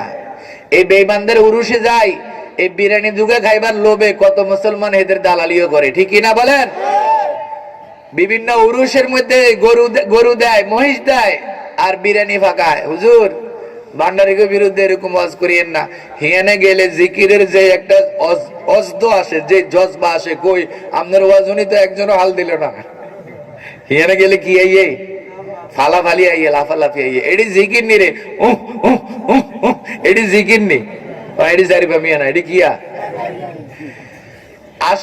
আসলে কথা কি জানেননি? হুজুর, ভান্ডারীদের সেখানে গেলে জিকিরের মজা আইয়ে, অজদ আসে, জজবা আসে। আপনাদের ওয়াজে তো এসব জজবা আসে না। কেন জজবা আসে জানেন? ওই নানুপুর মাদ্রাসার পাশে মাইজ ভান্ডারীর সেই মাজার উরুস, সেখানে আমাদের এক সাথী লেখাপড়া করছে, সে বলছে কয় তারা এই যে বিরিয়ানি ফাঁকায় উরুসগুলির মধ্যে, এই বিরিয়ানির মধ্যে বাংলা মদ মিশাই দেয়। মদ কি মিশাই দেয়? এই মদ মিশ্রিত বিরিয়ানি খাই, তো হেতে তো মাথা লইয়ে রান্না আছে, খোদার আজকে কি করে না। আসল ষড়যন্ত্র বুঝছেন নি? এখন লাফালাফি কুদাকুদি যা করছে মাতাল, যতক্ষণ মদের অ্যাকশন আসছিল মাতলামি করে এবার বেহোশ হয়ে রয়েছে। বিরিয়ানি এটির মধ্যে এমন স্যান্ড দেয় 2 মাইল দূরে গ্রাম শোনা যায়, ঠিক কিনা বলেন? এতে মদ মিশ্রিত বিরিয়ানি খাই, কতক্ষণ মেতাইছে, লাফালাফি করছে, এবার পড়ে গেছে মুখে দিয়ে লালা ফড়ের, এখান দিয়ে বিরিয়ানির আইডা লাগিয়ে রয়েছে। বেন্দাইচ্ছা মাজারের ভিতরে কুত্তা ঢুকছে। কুত্তা কি ঢুকছে? এবার কুত্তা জিব্বা দিদি এদের মুখের লিখতে আছে। এতে তো মাতাল, কিছু ঘুমে কিছু জাগন। সকালবেলায় উঠি লগের ঘরে কয় কালকে আমার জিকির কবুল হইছে রে ভাই। কয় কি? কয় হইছে, কইতেন না। কয় কচ্ছা তোর জিকির কবুল হইছে কেন জানাস? কয় বেন্ডাইচ্ছা বাবা ভান্ডারি আই আমারে চুমা দিছে। এদের মুখের কুত্তা ছাড়ে, আর হাতে কয় বাবা আই এদের চুমা দিছে। কর না, এরকম গাঁজাগুড়ি কথা শতানে কইলে তো বিশ্বাস করতে না। এরা ইমানের ডাকাত, এরা ইমানের চোর। কবরে সেজদা করলে আর কারো ইমান থাকে না। আমার ভাইয়েরা, ইমান বড় দামি। এরা আবার কয় ইমান অমূল্য দান করি ও যতন, মাওলানা মৌলবীর কথা শুইনো না কখন। কোন নাউজুবিল্লাহ। কয় ইমান অমূল্য দান, এটারে যতন করি, ও মাওলানা মৌলবীর কথা শুনিও না। তো মাওলানা মৌলবীর কথা শুনতো না, তুই ভান্ডারির কথা নি শুনবো? তুই ভান্ডারির কথা শুনলে তো মোশরিক বানাই দিবি।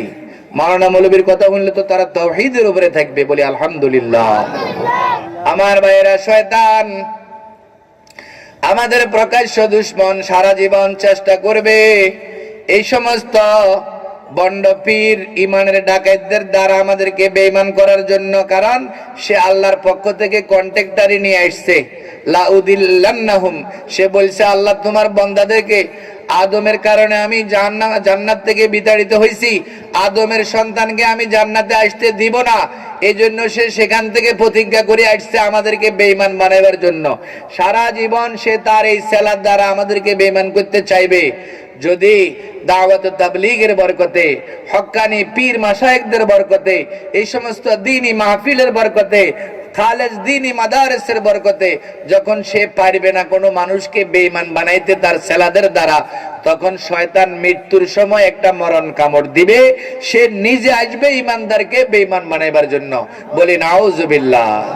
কি আসবে? হাদিস শরীফে আছে, হযরত আজরাইল আলাইহিস সালাম যখন রূহ কবজ করার জন্য আসবে, তখন শয়তানও ইমানদারের শিয়রে ঈমান হরণ করার চক্রান্ত নিয়ে আসবে। নাউজুবিল্লাহ। আজরাইল আলাইহিস সালাম যখন রূহ নেওয়ার জন্য আসবেন, শয়তান ডান দিক থেকে বাপের সুরত ধরে আসবেন, আসি বলবেন আমার বাবা, আমি তোর বাবা লাগি, ও আমার ছেলে, তোর বড় হিতাকাঙ্ক্ষী, আমি ইহুদিদের ধর্ম গ্রহণ করে মারা গিয়েছিলাম, বড় আরামে আছি, ও আমার ছেলে তুই ইহুদিদের ধর্ম গ্রহণ করে মারা যা। সন্তান যদি ইমানদার হয় আস্তে করে ডান দিক থেকে চেহারাটারে বাম দিকে ঘুরে ফেলবে। আমার ভাইয়েরা, তখন শয়তান বাম দিক থেকে মায়ের সুরত ধরে আসি বলবে, ও আমার ছেলে, আমি তোর মা লাগি, সারা জীবন তোর জন্য আমি উৎসর্গ করেছি, নিজেকে তিলে তিলে শেষ করে তোকে জমিনে প্রতিষ্ঠা করেছি, আমি তোর বড় হিতাকাঙ্ক্ষী। ও আমার ছেলে, আমি খ্রিস্টানদের ধর্ম নাসারাদের ধর্ম গ্রহণ করে মারা যাওয়ার কারণে বড় আরামে আছি, ছেলে আমার কথা রাখ, তুই নাসারাদের ধর্ম গ্রহণ করে মারা যা। ইমানদার তখন আস্তে করে চেহারা আবার এদিকে ফিরাইবে। আমার ভাইয়েরা, সারা জীবনের মধ্যে ওই মুহূর্তটা হইলো একজন ইমানদারের সবচাইতে কঠিন মুহূর্ত। ওই মুহূর্তে আল্লাহর বান্দা যদি শয়তানের কাছে পরাজিত হয়ে যায়, সারা জীবন ইমানদার থাকলেও পরকালে ইমানদারের কাতারে উঠা যাবে না। এজন্য সারা জীবন কেঁদে কেঁদে চোখের পানি নাকের পানি একত্র করে আল্লাহর দরবারে দোয়া করতে হবে, আল্লাহ যেদিন শয়তান আমার ঈমান হরণ করার জন্য মৃত্যুর সময় আমার শিহরে আসবে, আল্লাহ ওই সময় তুমি তোমার রহমত দ্বারা শয়তানের উপরে আমাকে বিজয়ী বানাইয়া ঈমানের কালেমা লা ইলাহা।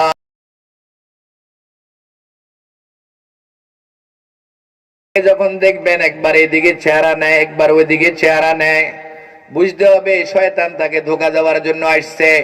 তখন আপনজন যারা মৃত্যু মুখের যাত্রী, ওই লোকটার সামনে কালেমা শরীফের তালকিন করবেন, আপনারা জোরে জোরে পড়বেন লা ইলাহা ইল্লাল্লাহ মুহাম্মাদুর রাসূলুল্লাহ। আল্লাহর হাবিব বলেন, লাকিনু মাউতাকুম বিলা ইলাহা ইল্লাল্লাহ। তোমরা তোমাদের মৃত্যু পথের যাত্রী লোকটাকে, এখনই সে মারা যাবে, রূহ বাইর হবে, এই সময় তাকে কালেমার তালকিন করো, তার সামনে জোরে জোরে বলতে থাকো, আশহাদু আল্লা ইলাহা ইল্লাল্লাহ ওয়াহদাহু লা শারীকা লা ওয়া আশহাদু আন্না মুহাম্মাদান আবদুহু ওয়া রাসূলুহু। যদি দেখেন জোরে জোরে নিজেরা পড়বেন, ওনাকে নির্দেশ দিবেন না, চাচা কালেমা পড়েন, ভাই কালেমা পড়েন, বাবা কালেমা পড়েন, এই কথা বলা যাবে না। নিজেরা জোরে জোরে পড়বেন, ওনার স্মরণ হয়ে গেলে উনি পড়বো। যদি দেখেন ঠোঁট লড়ছে, জিহ্বা লড়ছে, কালেমা পড়ছে, বলে যে আর ডিস্টার্ব করার দরকার নাই, তালকিন বন্ধ।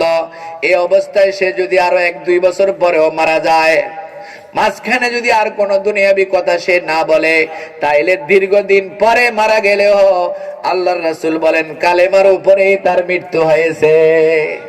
মান কানা আখিরু কালামিহি লা ইলাহা ইল্লাল্লাহ দাখালাল জান্নাহ। যার শেষ কথা হবে লা ইলাহা ইল্লাল্লাহ, সে সরাসরি আল্লাহর জান্নাতে চলে যাবে। সূরা ইয়াসিন তেলাওয়াত করবেন, কালেমা শরীফের তালকিন করবেন। আমার ভাইরা, ওই সময় শয়তানের উপরে বিজয়ী হয়ে ঈমানের চেক নিয়ে কবরে যাওয়ার জন্য কিছু আমল আছে। সংক্ষেপে আপনাদেরকে শুধু সূচিপত্রের মতো আমলগুলির নাম বলে যাব। আল্লাহ পাক কখনো তৌফিক দিলে আমলগুলির উপরে বিস্তারিত আলোচনা হবে। একটা দোয়া সবসময় করবেন, 5 ওয়াক্ত নামাজের পরে অথবা ব্যক্তিগত যখনই দোয়া করার সুযোগ হয়, রব্বানা লা তুজিগ কুলুবানা বাদা ইয হাদাইতানা ওয়া হাব লানা মিন লাদুনকা রাহমা ইন্নাকা আনতাল ওয়াহ্হাব। যে ব্যক্তি এই দোয়া পড়বে মনোযোগ সহকারে, অর্থের দিকে খেয়াল করে, অর্থটা একটু বলি, রব্বানা হে আমাদের প্রভু, লা তুজিগ কুলুবানা আমাদের কলবকে আপনি বক্র করবেন না, বাঁকা করবেন না, বাদা ইয হাদাইতানা একবার যেহেতু আমাদেরকে হেদায়েত দিয়েছেন আল্লাহ, ঈমানের দৌলত যেহেতু একবার আমাদেরকে দিয়েছেন আল্লাহ, আমাদের অন্তর থেকে এই ঈমানটাকে আর ছিনাইয়া নেবেন না। ওয়া হাব লানা মিন লাদুনকা রাহমা আল্লাহ আপনার পক্ষ থেকে বিশেষ রহমত আমাদেরকে দান করেন। এই বিশেষ রহমতের ব্যাখ্যা করেছেন সৈয়দ মাহমুদ বাগদাদি আল আলুসি আল হানাফি তাফসীরে রুহুল মানির মধ্যে। ওয়া হাব লানা মিন লাদুনকা রাহমা মানে আল ইস্তিকামাতু আলাল ঈমান, ঈমানের উপরে অটল থাকার তৌফিক। যেই ব্যক্তি এই দোয়া নিয়মিত পড়বে, শয়তান যখন ধোঁকা দিয়ে বেঈমান বানাইবার জন্য আসবে, তখন আল্লাহ সুবহানাহু ওয়া তাআলা নিজ কুদরতে তার মুখ থেকে বাহির করে দিবেন লা ইলাহা ইল্লাল্লাহু মুহাম্মাদুর রাসূলুল্লাহ। পড়বেন নি ভাই? পড়তে হইলে শিখতে হইব নি? যারা আগ থেকে জানেন আলহামদুলিল্লাহ, না হলে শিখে নিবেন। আরেকটা দোয়া পড়বেন, ইয়া হাইয়ু ইয়া কাইয়ুম বিরহমাতিকা আস্তাগীস। পড়েন, ইয়া হাইয়ু ইয়া কাইয়ুম বিরহমাতিকা আস্তাগীস ওয়া হাব লানা মিন লাদুনকা রাহমা। সেখানে যে রহমতের দোয়া, এখানেও বিরহমাতিকা আস্তাগীসের মধ্যে সেই রহমত, ঈমানের উপরে অটল থাকার রহমত। যারা এই দোয়া পড়বে আল্লাহ তাদেরকে মৃত্যুর সময় ঈমানের কালিমা নসিব করবে। বলি আলহামদুলিল্লাহ। কয়টা হইলো? 2টা। 3 নম্বর, মেসওয়াকের আমল করবেন। মেসওয়াক, কেউ যদি ব্রাশ ব্যবহার করার অভ্যাস থাকে, আপনি অন্য সময় ব্রাশ ব্যবহার করতে পারেন, কিন্তু 5 ওয়াক্ত নামাজের সময় গাছের তিতা গাছ দিয়ে 1 বিঘাত লম্বা, আঙ্গুলের মতো মোটা এরকম মেসওয়াক বানাই নিবেন। মেসওয়াক করে 1 রাকাত নামাজ পড়লে 70 রাকাত নামাজের সওয়াব। আমার ভাইরা, আল্লাহর হাবিব বলেছেন মেসওয়াকের মধ্যে 70টা উপকারিতা আছে। 70টা উপকারিতা আছে মেসওয়াকের মধ্যে। সবচাইতে গুরুত্বপূর্ণ উপকার হলো তাযাক্কুরুশ শাহাদাতাইন ইনদাল মাউত। যে নিয়মিত মেসওয়াক করবে, মৃত্যুর সময় আল্লাহ নিজে তাকে কালেমায়ে শাহাদাত স্মরণ করায় দিবে। পক্ষান্তরে গাঁজা, ফেনসিডেল, মদ, হেরোইন, যারা নেশা করে, মদ খায়, গাঁজা খায়, এগুলির মধ্যে অনেক অপকারিতা আছে, অনেক ক্ষতি আছে। সবচাইতে মারাত্মক ক্ষতি হইল গাঁজাখোর মৃত্যুর সময় কালিমা ভুলে যাবে, নাউজুবিল্লাহ। ও যুবকেরা, নিজের জীবন যৌবন ধ্বংস করিও না। আমাদের বন্ধুরা তো আমাদেরকে ধ্বংস করার জন্য একেবারে আমাদের সীমান্তে এসে মদের কারখানা বানাইছে। ফেনসিডিলের কারখানা কোথায়? একেবারে আমাদের কাছে। আমাদের যুবকদেরকে ধ্বংস করার জন্য বন্ধুরা সীমান্তের মধ্যে মদের কারখানা, ফেনসিডিলের কারখানা বানাইছে, আর তার কাটার ফাঁকে দিয়ে এই মদগুলি আমাদের দেশে সাপ্লাই দেয় আমাদের যুবককে ধ্বংস করার জন্য। আমার ভাইয়েরা, মেসওয়াকের 70টা উপকারিতার মধ্যে গুরুত্বপূর্ণ উপকার হলো মৃত্যুর সময় আল্লাহ কালেমা স্মরণ করায় দিবে। আর যারা নেশাখোর, তাদের অনেক অপকারিতার মধ্যে জীবন যৌবন সব তো তার শেষ হবে, মৃত্যুর সময় সে কালিমা ভুলে যাবে, নাউজুবিল্লাহ। মেসওয়াক করবেন নি? পকেটে মেসওয়াক রাখবেন, পকেটে টিস্যু রাখবেন, পকেটে যেন তসবিহ থাকে, সুযোগ পাইলে তসবিহ পড়বেন। মেসওয়াক যেখানে ওযুর সময় মেসওয়াক করলেন, টিস্যু যেখানে দরকার সেখানে ব্যবহার করলেন। টিস্যু ব্যবহার করি, পানি না লইতে পারলেও নামাজ পড়া যাবে, ঠিক কিনা বলেন? অন মুসলমানের পকেটে টিস্যু থাকে না, মেসওয়াক থাকে না, তাসবিহ থাকে না, আকিস বিড়ি আর সলই থাকে। কি থাকে? পকেটের মধ্যে থাকে আকিস বিড়ি আর ওই মেস। আহা, আমার ভাইয়েরা, মেসওয়াক ব্যবহার করবেন নি? এই মেসওয়াক 20 টাকার মেসওয়াক পাওয়া যায়, দোকানে পাওয়া যায়, খুব সুন্দর। অথবা আপনি নিজে বানান, এই তিতা গাছ দিয়ে, কেন্দা গাছ আছে, বিভিন্ন গাছ দিয়ে, কত ফজিলত। আমাদের নবীজির জীবনের শেষ আমল মেসওয়াক। জীবনের শেষ আমল কি? উনি মেসওয়াকটা করছেন, মেসওয়াকটা করা শেষ করে আম্মাজানের কাছে দিছেন, আর এই সময় হুজুরের রূহ বাইর হয়ে গেছে। সুবহানাল্লাহ। মেসওয়াক এত দামি, ঈমানের মৃত্যু দিবে আল্লাহ পাক মেসওয়াক করলে। কয়টা আমল হলো? তিনটা। 4 নম্বর আমল, 5 ওয়াক্ত নামাজের মুয়াজ্জিন সাহেব যখন আজান দেয়, আজান শেষ হইলে দুরূদ শরীফ পড়ি। আল্লাহুম্মা রাব্বা হাযিহি দাওয়াতি তাম্মা, এই দোয়াটা পড়বেন। এটার নাম দোয়ায়ে উসিলা। এটার নাম কি? আতি মুহাম্মাদানিল ওয়াসিলা। আসেনি? এই দোয়ায়ে উসিলা আজানের পরে দুরূদ শরীফ পড়বেন সংক্ষেপে সাল্লাল্লাহু আলাইহি ওয়াসাল্লাম, অথবা আপনার যে দুরূদ মনে চায়। আজান শেষ হলে দুরূদ শরীফ পড়বেন। দুরূদ শরীফ পড়া শেষ করে দোয়া পড়বেন, আল্লাহুম্মা রাব্বা হাযিহি দাওয়াতি তাম্মা, শেষ পর্যন্ত। আমাদের প্রিয় নবী রাসূল আরবি সাল্লাল্লাহু আলাইহি ওয়াসাল্লাম বলেন, আমার যে উম্মত আজানের পরে দুরূদ শরীফ পড়ে এই দোয়া পড়বে, ওয়াজাবাত লাহু শাফাআতি, আমার ওই উম্মতের জন্য সুপারিশ করা আমি নবীর জন্য ওয়াজিব। এই দোয়া যে পড়বে, নবীজি বলেন তার জন্য সুপারিশ করা আমার জন্য ওয়াজিব। নবীজি কোন বেঈমানের জন্য সুপারিশ করবে? এখানে ইশারা আছে যে নিয়মিত এই দোয়া পড়বে, ইনশাআল্লাহ তার ঈমানে মৃত্যু হবে। তার ইন্তেকালের সময় মুখ থেকে বাইর হয়ে যাবে লা ইলাহা ইল্লাল্লাহ মুহাম্মাদুর রাসূলুল্লাহ। এরপরে আরেকটা আমল,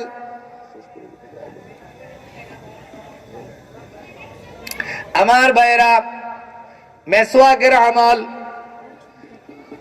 3 নম্বর। 4 নম্বর আমল হইল আজানের পরে দোয়ায়ে উসিলা পড়া। 5 নম্বর আমল হইল খাওয়ার পরে, পানাহারের পরে, যখনই কোনো কিছু খাইব অথবা পান করব, এর শেষে একটা দোয়া আছে, অর্থের দিকে খেয়াল করে মনোযোগ সহকারে ওই দোয়াটা পড়বেন। ওই দোয়াটা যারা পড়বে ইনশাআল্লাহ মৃত্যুর সময় তার কালিমা নসিব হবে। খানা খাইবার পরে কি দোয়া? আলহামদুলিল্লাহিল্লাযী আত'আমানি ওয়া সাকানি ওয়া জাআলানি মিনাল মুসলিমিন, আই মিনাল মুমিনিন। আমার ভাইরা, আল্লাহ পাক বলেছেন কোরআনে, লাইন শাকারতুম লাযীদান্নাকুম ওয়া লাইন কাফারতুম ইন্না আযাবি লাশাদীদ। আল্লাহ বলেছেন নিয়ামতের শুকর আদায় করলে আল্লাহ নিয়ামত বাড়াইয়া দিবে। এজন্য আল্লাহর হাবিব বলেন, উম্মত তুমি যখন খানা খাইবে, পানাহার করবে, তখন এই দোয়া পড়ো, আলহামদুলিল্লাহিল্লাযী আত'আমানি ওয়া সাকানি। ওই আল্লাহর প্রশংসা যিনি আমারে খাওয়াইলেন, যিনি আমারে পান করাইলেন। তো খাইলাম আর পান করিলাম, দোনোটার শুকর আদায় করলাম। আল্লাহর হাবিব বড় হিকমতের সহিত এই দোয়ার শেষে দিয়ে আরেকটা জুমলা, আরেকটা বাক্য লাগাই দিবেন, ওয়াজআলানি মিনাল মুসলিমিন। ওই আল্লাহর প্রশংসা যিনি আমাকে মুসলমান বানাইলেন, যিনি আমাকে ঈমানদার বানাইলেন। দৈনিক কমপক্ষে 3 বেলা আমরা খানা খাই, সকালের নাস্তা, দুপুরের খাওয়া, রাত্রের খাওয়া। প্রতিদিন যদি খাওয়ার পরে দোয়া পড়ি, আলহামদুলিল্লাহিল্লাযী আত'আমানি ওয়া সাকানি, খানার শুকর আদায় হইল, পান করার শুকর আদায় হইল। আল্লাহ পাকের ওয়াদা, শুকর আদায় করলে নিয়ামত বাড়াই দিব, আল্লাহ আরো বেশি খাওয়ার তৌফিক দিব, বেশি পান করার তৌফিক দিব। ওই দুয়ার শেষে দিয়ে আল্লাহর হাবিব শিখাই দিলেন, মুহাম্মদ বলো, ওয়াজআলানি মিনাল মুসলিমিন। ওই আল্লাহর প্রশংসা যিনি আমাকে মুসলমান আর ঈমানদার বানাইছেন। তাহলে ঈমানের শুকর আদায় হইতেছে প্রতিদিন। যতবার খাইলাম, যতবার পান করলাম, ততবার যদি এই দোয়া পড়ি, প্রত্যেকদিন কতবার খাই, কতবার পান করি, তো এই নিয়ামতের শুকর আদায় হবে। খানার নিয়ামত, পান করার নিয়ামত, সাথে সাথে ঈমানের নিয়ামতের শুকর আদায় হবে। আর আমি আর আপনি যখন দিন দোয়া পড়বো, আর আমার ঈমান বাড়তে থাকবে। আমার ঈমানের এই ঊর্ধ্বগতি অবস্থায় যদি আজরাইল রূহ কবজ করার জন্য আসে, আমার ঈমানের ভোল্টেজ তো বাড়তেই আছে। ওই সময় আজরাইল আসলে মুখ থেকে বাইর হয়ে যাবে লা ইলাহা ইল্লাল্লাহ মুহাম্মাদুর রাসূলুল্লাহ। কয়টা আমল হলো? 5টা। কয়টা আমল হয়েছে? 6 নম্বর আমল নজরের হেফাজত। 6 নম্বর আমল কি বলেন? নজরের হেফাজত। অপাত্রে নজর করব না, হারাম দৃশ্য দেখব না, বেগানা মহিলার দিকে তাকাইব না, খবরের কাগজের ল্যাংটা পাতা যেটা আছে, চিত্রালিপি চিত্রা, এগুলি পড়বো না। রাস্তাঘাটে ঘোরার সময় নজর নিচের দিকে রাখবো। আল্লাহর হাবিব বলেছেন, আন-নাজরু সাহমুম মিন সিহামি ইবলিস মাসমুমুন ফামান তারাকাহু মাখাফাতি আবদালতুহু ঈমানান ইয়াজিদু হালাওয়াতাহু ফি কলবিহি। আল্লাহ রাসূল ইরশাদ করেন, নজর হলো ইবলিসের বিষাক্ত তীর সমূহ থেকে একটা তীর। নজর কার তীর? ইবলিসের। আন-নাজরু সাহমুম মিন সিহামি ইবলিস, ইবলিসের তীর সমূহ থেকে একটা বিষাক্ত তীর হইল কুদৃষ্টি। অপাত্রে নজর করা, যেদিকে দেখা যায় না, এটা সাওয়া।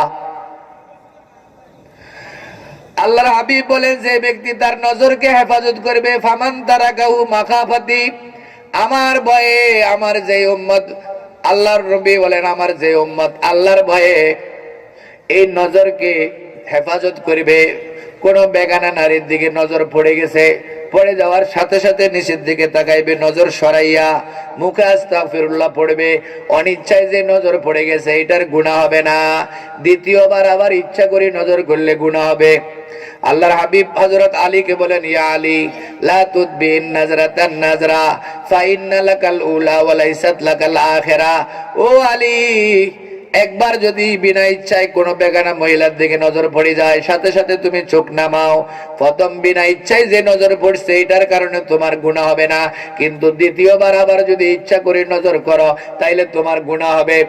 এই অপাত্রে নজর করা, অশ্লীল ছবি, উলঙ্গ অর্ধ উলঙ্গ কিছু বাজে মহিলা রাস্তাঘাটে বেপরদায় চলে, এদের দিকে তাকানো, খবরের কাগজের মধ্যে ল্যাংটা ছবিগুলির দিকে তাকানো, ফেসবুকের মধ্যে হারাম ছবিগুলি দেখা, এগুলি যদি কেউ আল্লাহর ভয়ে তরক করে, আল্লাহ বলেন, খাওয়ালতুহু ঈমানান ওয়া ফি রিওয়ায়াতিন আবদালতুহু ঈমানান ইয়াজিদু হালাওয়াতাহু ফি কলবিহি। আমার ভয়ে যে ব্যক্তি নিজের নজরকে হেফাজত করবে, আমি তারে এমন একটা ঈমান দান করব যে ঈমানের স্বাদ সে তার অন্তরে অনুভব করবে। ঈমানের কি আছে? স্বাদ আছে। আমার ভাইরা, মিষ্টি যদি খান, দীর্ঘ সময় মিষ্টির স্বাদ মুখের মধ্যে লেগে থাকে, দুধ যদি পান করেন, এই দুধের স্বাদ দীর্ঘক্ষণ মুখে লাগি থাকে। আল্লাহ বলেন, নজরের যে ব্যক্তি হেফাজত করবে, কোন হারাম দৃশ্যের প্রতি নজর পড়ার সাথে সাথে চোখ নিচের দিকে করে ফেলল, আমি আমার ওই বান্দাকে এমন ঈমানের স্বাদ দিব যে স্বাদটা সে তার অন্তরে অনুভব করবে। ওই মিষ্টি খাওয়ার পরে যেরকম দীর্ঘ সময় মুখে স্বাদ থাকে, তার অন্তরের মধ্যে ঈমানের স্বাদ দিব আমি। আর এই ঈমানের স্বাদ অন্তরে থাকা অবস্থায় যদি আজরাইল আসে রূহ কবজ করার জন্য, তো ঈমান অবস্থায় ঈমানের কালিমা নিয়েই তার মৃত্যু হবে। আমাদের নজরের হেফাজত করার সুযোগ নাই, পরিবেশ বড় গান্দা, বড় নোংরা। আমার ভাইরা, আল্লাহ পাকের ভয়ে আল্লাহর কথা স্মরণ করে এই দিকে তাকানো আমার জন্য হারাম, এই কথা মনে রেখে আমরা যদি নজরকে হেফাজত করি, শয়তান তো এদেরকে আরো ভালো করে সুসজ্জিত করে আমার সামনে পেশ করবে। আমার মন চাইবে সুন্দরের দিকে, সকলের মন যায়, তখন বলবো, আল্লাহ তুমি আমাকে তৌফিক দাও। আমি মনেরে বুঝাইবো, এই মন এইদিকে চাইলে তোর কিছু মজা লাগবো, ভালো লাগবো, কিন্তু আল্লাহ নারাজ হইব। বন্দা, মন আল্লাহরে নারাজ করলে পরকালে উপায় নাই। এই কথা বলি, নিজের নজরটাকে মাটির দিকে করে ফেলবো। এইটা যদি করি, আল্লাহ কি দিব? ঈমানের স্বাদ দিব।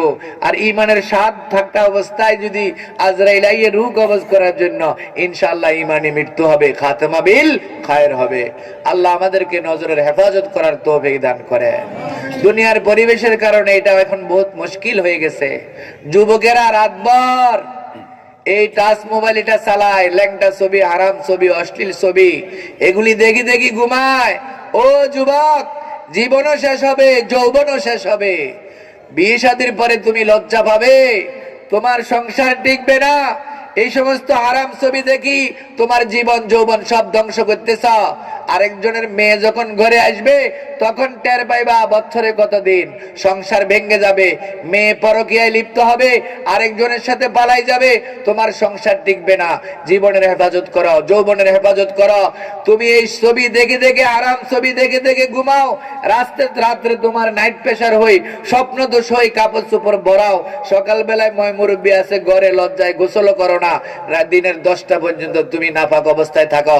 এই হালতে যদি ইমান এই আজরাইল আসে রূহ কবজ করার জন্য, এই নাপাক অবস্থায় আজরাইল যদি নেওয়ার জন্য আসে, তখন ইমান নিয়ে যাওয়া বড় মুশকিল হয়ে যাবে।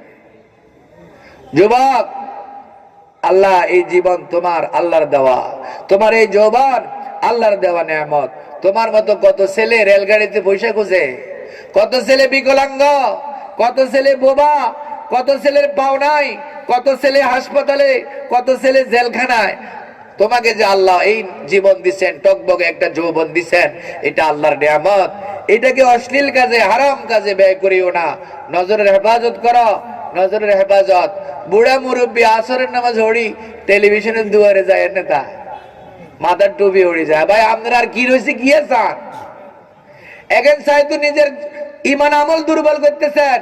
যদি আল্লাহর ভয় এগুলা না দেখি থাকেন, তো আল্লাহ বলেন খাওয়ালতুহু ঈমানান ইয়াজিদু হালাওয়াতাহু ফি কলবিহি, আমি এমন এক ঈমান দান করব, এমন এক ঈমান দান করব, এই ঈমানের স্বাদ সে তার অন্তরে অনুভব করবে। আর এই ঈমানের স্বাদ থাকা অবস্থায় যদি আজরাইল নেওয়ার জন্য আসে, আল্লাহর রহমতে ঈমানই মৃত্যু নসিব হবে। একবার নজর হইলে নজর হিরে আলাইবার কথা, আর আস্তাগফিরুল্লাহ পড়বার কথা। বইয়া মইরে নিয়ে রয়েছে, আবার আস্তাগফিরুল্লাহ, আস্তাগফিরুল্লাহ, আস্তাগফিরুল্লাহ। চোখ কিন্তু নামায় না, মুখে আস্তাগফিরুল্লাহ। কাম হইব নি? আগে চোখ নামাইতে হইব, এরপরে কি বলতে হবে? আস্তাগফিরুল্লাহ বলতে হবে। হাজী সাহেব হজ করি আইয়া আইতে সময় বিমান বালা আইছে সামনে, একারে আমাদের মতো তো আর নাতে নিজ্ঞাও আছে, এত চাইছে। আরে হবে আইয়ের হলো বাংলাদেশের মাটির নামে ন সফরে দেখছি যে এই কথা কাহিনী বলি। এর আরে বিমানবালারা কি সাধারণ বেশে আসে না, সাজি সুজি আসে? এই সময় পরীক্ষা হবে, ইমানের পরীক্ষা। নিচের দিকে চাই দেখতে হবে। তারা, আমরা তো এখানে হাত নাই, এরা আসবে, এরা এদেরকে রাখছে সরকার, সেবা যত্ন বিভিন্ন জিনিস নিয়ে আসবে, আমি এইভাবে থাকতে হবে। আমি যদি তোমার কি নাম, বাড়ি কোনটা, আর তোমার মতো ইচ্ছা সুন্দরী আর নাতে নজ্ঞ আছে, হাজি হবে আইয়ারে ওটা বাংলাদেশের মাটি তো নামাজ না, চোখেরও তো হেফাজত করতে এলি না। আল্লাহ যে কথাগুলি আপনাদেরকে বলতেছি, আমারও আমল করার তৌফিক দান করেন আল্লাহ। যে ব্যক্তি চোখের হেফাজত করবে তারে আল্লাহ ইমানের স্বাদ দিব, আর ইমানের স্বাদ অবস্থায় আজরাইল আসলে ইমানে মত নসিব হবে। আলহামদুলিল্লাহ, হেফাজত করবো তো। 7 নম্বর আমল, 7 নম্বর আমল সোহবতে আহলুল্লাহ, আল্লাহ ওয়ালাদের দরবারে আসা যাওয়া করা। আল্লাহর খাস বান্দা যারা আছে, প্রিয় পাত্র আল্লাহর ওলি, এই ওলিদের দরবারে আসা যাওয়া করা, তাদের সাথে সম্পর্ক রাখা, তাদেরকে ভালোবাসা, তাদেরকে মহব্বত করা। হযরত জালালউদ্দিন রুমি রহমাতুল্লাহ আলাইহি বলেন, এক জামানা সোহবতে বাউলিয়া বেহতর সাদে সালে তাআত বেরিয়া। এক মুহূর্ত কোন আল্লাহ ওয়ালার দরবারে কাটানো, এক মুহূর্ত কোন ওলি আল্লাহর সংস্পর্শে, কোন আল্লাহ ওয়ালার সান্নিধ্যে সামান্য সময় ব্যয় করা, 100 বছরের নির অহংকার ইবাদতের চাইতে উত্তম। আমার ভাইরা, আমার ভাইরা, হাকিমুল উম্মত মুজাদ্দিদে মিল্লাত শাহ আশরাফ আলী থানভী রহমাতুল্লাহ আলাইহিকে একজনে প্রশ্ন করলো, হুজুর, জালালউদ্দিন রুমি বললেন 100 বছরের নিরহংকার ইবাদতের চাইতেও কোন আল্লাহ ওয়ালার দরবারে সামান্য সময় কাটানো বলে উত্তম। এটা তো আমার বুঝে আসে না, এটা কেন হুজুর? হাকিমুল উম্মত মুজাদ্দিদে মিল্লাত শাহ আশরাফ আলী থানভী রাহমাতুল্লাহ আলাইহি বলেন, 100 বছর ইবাদত করার পরে এই লোকটা গোমরা এবং পথভ্রষ্ট আর বেঈমান হয়ে যাওয়ার আশঙ্কা আছে। কিন্তু কোন আল্লাহ ওলির দরবারে, কোন আল্লাহ ওয়ালার সাথে যার সম্পর্ক হবে, এই লোকটা আর যাই হোক বেঈমান হওয়ার কোনো আশঙ্কা নাই। এই জন্য এক জামানা সোহবতে বাউলিয়া বেদরাজ সাদে সালে তাআত বেরিয়া। পাকিস্তানের আমাদের সিলসিলার মুরব্বী হাকিম আখতার সাহেব রহমতুল্লাহ আলাইহি এই বিষয়ে একবার বয়ান করতেছেন। একজন লোক মজলিস থেকে উঠি বললেন, হুজুর এই সমস্ত কথা বিজ্ঞানের যুগে চলে না, এখন আমরা ডিজিটাল যুগে আছি। আল্লাহ ওয়ালার মজলিসে গেলে আমার মধ্যে ঈমান আমলে তরক্কি হবে, আমি ঈমানি মৃত্যু পাবো, এটা বুঝে আসে না। হযরতে হাকিম আখতার সাহেব রহমতুল্লাহ আলাইহি বলেন, ভাই তোমার কাজ কি, তুমি কি করো? বলে, হুজুর আমি এগ্রিকালচার ডিপার্টমেন্টে চাকরি করি। বলে, তোমার কাজ কি? আমি দেশি আমের মধ্যে ল্যাংড়া আমের কলম লাগাই। দেশি আমের মধ্যে কি লাগাই? ল্যাংড়া আমের কলম লাগাই। তাইলে কি হয়? কয় ল্যাংড়া আমের কলম যখন দেশি আমের মধ্যে লাগাই দি, কলফ কয়, আর এলাকাতে কি কয়? কলফ কয়। তখন দেশি আমটা সাইজে এবং কালারে দেশি আমের মতো লাগে, কিন্তু তার গ্রান এবং স্বাদ আসি যায় ল্যাংড়া আমের গ্রান আর স্বাদ। হযরত হাকিম সাহেব রহমতুল্লাহ আলাইহি বলেন, कीमते हर चीज रादानी के चीज, कीमते खुद रानादानी अहमकीस। ও আহমক, নির্বোধ, বেকুব, তুমি এই জিনিসটা বোঝো, দেশি আমের মধ্যে ল্যাংড়া আমের কলম লাগাইলে ওই দেশি আমের মধ্যে ল্যাংড়া আমের গ্রান আসে আর স্বাদ আসে। কোন আল্লাহওয়ালার সাথে তোমার কলমের কলম যদি লাগাও, তো তোমার কলমের মধ্যে আল্লাহওয়ালাদের গ্রান এবং স্বাদ কেন আসবে না? এক জামানা সোহবতে বাউলিয়া बेदरसद साले तो आते बेरिया, ना वाजों से ना किताबों से नजर से पैदा, दिन होता है बुजुर्गों की नजर से पैदा।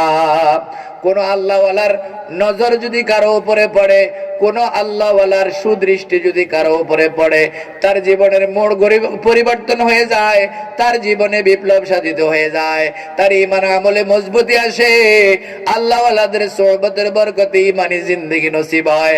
আর এই অবস্থায় যদি আজরাইল রূহ কবজ করার জন্য আসে, ইনশাআল্লাহ মুখ থেকে বাইর হয়ে যাবে লা ইলাহা ইল্লাল্লাহ মুহাম্মাদুর রাসূলুল্লাহ। আল্লাহ আমাদের সবাইকে নসিব করেন, সবাই বলে আমিন। আল্লাহ ওয়ালাদের সোহবত, হক্কানি রব্বানি পীর মাশায়েখের কোন সুনজর যদি আমার উপরে পড়ে, মুহূর্তের মধ্যে আল্লাহ আমার জীবনকে পরিবর্তন করে দিবে। অনেক মানুষেরা যারা আধুনিক, এই সমস্ত কথাগুলি তারা মানে না। কোন আল্লাহ ওয়ালার নজর পড়লে জীবন পরিবর্তন হয়ে যাবে, এগুলি তারা বিশ্বাস করে না, কারণ হেমিয়া তো ডিজিটাল যুগের লোক। ভাই সুনজর যদি না মানেন,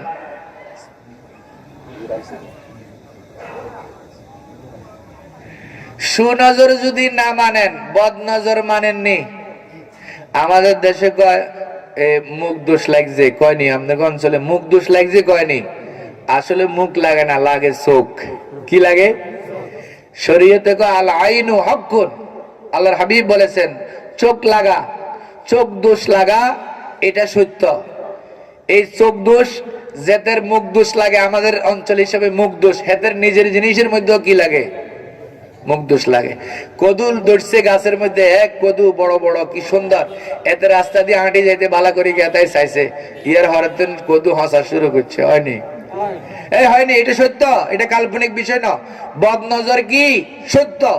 হুজুর সাল্লাল্লাহু আলাইহি ওয়াসাল্লামের জামানায় এক লোক গোসল করতেছে খালি গায়ে, আরেকজন যাইতে সময় কারে এরকম নরম চামড়া তো মহিলার হয় না, ছট করে পড়ে গেছে লোকটা, এই গোসল করা অবস্থায় পড়ে গেছে। দরাদরি করে আল্লাহর হাবিবের দরবারে নিচ্ছে, মেশকাত শরীফ 2য় খণ্ডের হাদিস। হুজুরে কয়, লিমা ইয়াকতুলু আহাদুকুম আখাহু আলা ইয়াকুলু মাশাআল্লাহ, তোমরা তোমাদের ভাইদেরকে কেন হত্যা করো? মুখে যেমনি কথা আছে এমনি বলো কেন? মাশাআল্লাহ বলতে পারো না? মাশাআল্লাহ বললে তো আর এই ক্ষতিটা কি হতো না। তখন হুজুর বলেন যে কারো ব্যাপারে তোমাদের সন্দেহ হয়নি, লোকটা তো বদনজর লাগছে। কয় হুজুর সন্দেহ হয়, অমুক, তারে নিয়ে আসো। নিয়ে আসছে, কয় তুমি অজু করি, অজুর পানিটা নি দাও। তো অজু করি অঙ্গ 2 পানি দিছে, এই পানিটা ছিটাই দিছে, আর লোকটা সুস্থ হয়ে গেছে। মেশকাত শরীফের হাদিস। তাহলে বদনজর সত্য কি না? একটা ছেলে খুব ভালো করে লেখাপড়া করে, একবারে সারাদিন বক বক বক বক কবুতরের মতো করে, নুরানিতে ভর্তি করেছে, কি সুন্দর পড়ালেখা করে, এই কনে কি কয়ে দিছে, এখন এবারে বা হাতের মুখে দিয়ে কিছু উড়ে না। তো আমরা কি কই, আরে কুঙ্গা মুখে না লাগাই দিছে, এরকম বলে কিনা বলেন? তাইলে বদ নজর লাগলে যদি ভালো জিনিস খারাপ হয়, তাহলে জিনিসের আসর তো 2 দিক থেকে হয়। তাহলে একজনের বদ নজর লাগলে যদি কদু ফসি যায়, তাহলে আল্লাহ ওয়ালাদের সুনজর লাগলে মানুষের জীবন কেন পরিবর্তন হবে না? এটা বুঝাইছো তো? এক জমানা সোহবতে বাউলিয়া बेदरसद साले तो हाथ बेरिया न आवाजों से न किताबों से नजर से पैदा दिन होता है बुजुर्गों की नजर से पैदा।